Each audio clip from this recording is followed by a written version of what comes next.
Assalamualaikum Pak Ustadz. Waalaikumsalam warahmatullahi wabarakatuh, Mas Fajar. Ya ini marhaban.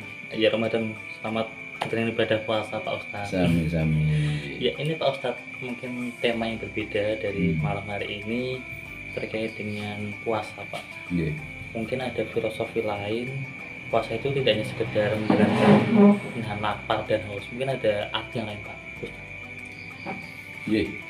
Ya tentu benar yang sampaikan tadi. Jadi puasa itu sebenarnya bukan sekedar asal menahan lapar dan haus dan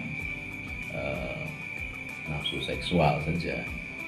Tapi sesungguhnya kan Allah mendidik, menempa para hambanya yang beriman untuk kemudian meningkatkan dari iman itu menjadi takwa. Maka kan di situ dalam Al-Baqarah 183 misalnya, ya ayyuhalladzina amanu kutiba alaikumusiyam kama kutiba alal ladzina min qablikum la'allakum tattaqun. Jadi betul, memang harus dimaknai begitu. Kalau sekedar tidak makan, tidak minum barangkali ya terlalu ringan ya, masih banyak yang mungkin ya dari ajaran yang lain yang lebih berat. Tapi sesungguhnya yang lebih tinggi dari itu esensinya adalah kemudian menumbuhkan jiwa-jiwa kemanusiaannya. Ya, itulah yang sebenarnya kemudian terangkum di dalam takwa.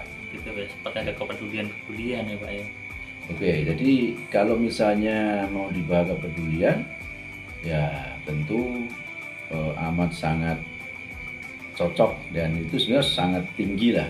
Jadi satu contoh misalnya ketika Rasulullah itu memahamkan bahwa siapa yang memberi makan orang berpuasa itu bagaikan dia itu ganda berpuasanya, karena kan dia sendiri mendapat pahala sebagai orang yang melakukan puasa Ramadan kemudian memberi makanan untuk berbuka bagi orang yang puasa, maka dia mendapat pahala seperti pahalanya orang yang dia beri makan itu, tanpa mengurangi pahalanya orang yang berpuasa yang diberi makan.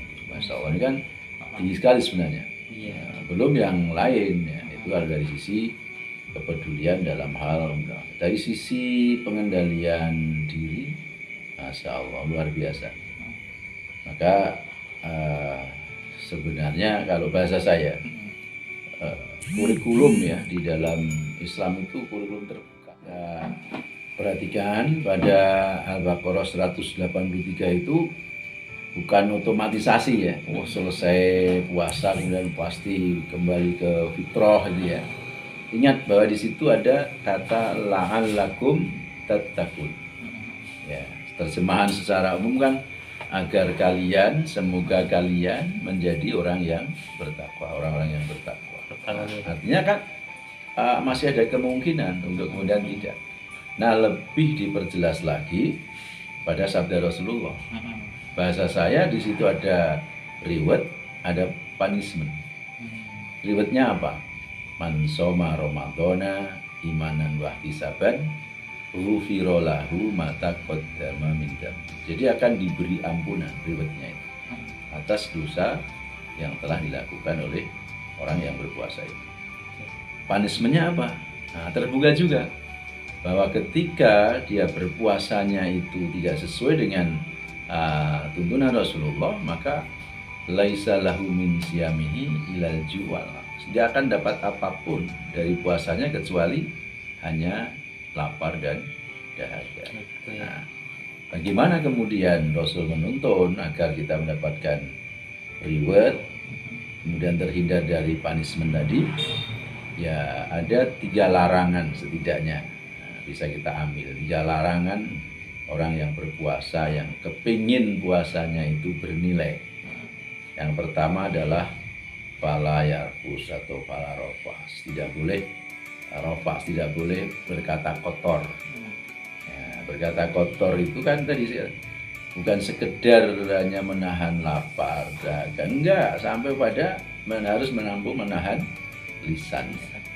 Dan saya maknai lebih luas lagi sekarang ini, karena sekarang kan ada zamannya IT gitu ya. Nah, misalnya dengan nulis di sosmed yang kemudian mungkin kata-kata kotor, dia lisannya enggak, tapi kan sama saja itu ya, sama saja. Nah, bayangkan kalau kemudian orang kemudian dikendalikan, kan banyak masalah yang pelik berawal dari hanya karena sepele-sepele, termasuk kata-kata kotor. Maka tidak boleh. Nah, nekat, maka laisa lahu min siyami, ya dapat apapun dari puasa laju wal atosanya. Nah, dapatnya ya lapar dan dahaga. Dan yang kedua, larangannya adalah tidak boleh berbohong. Ya, negeri kita ini ya, secara logika banyak orang mengatakan kalau dikelola secara benar, benar dalam arti tidak dengan kebohongan, nggak pantas lah Indonesia ini menjadi negara penghutang, ya. Mestinya memberikan hutang gitu ya. Tapi faktanya kenapa? Karena masih banyak kebohongan. Dan yang ketiga adalah jangan mudah marah.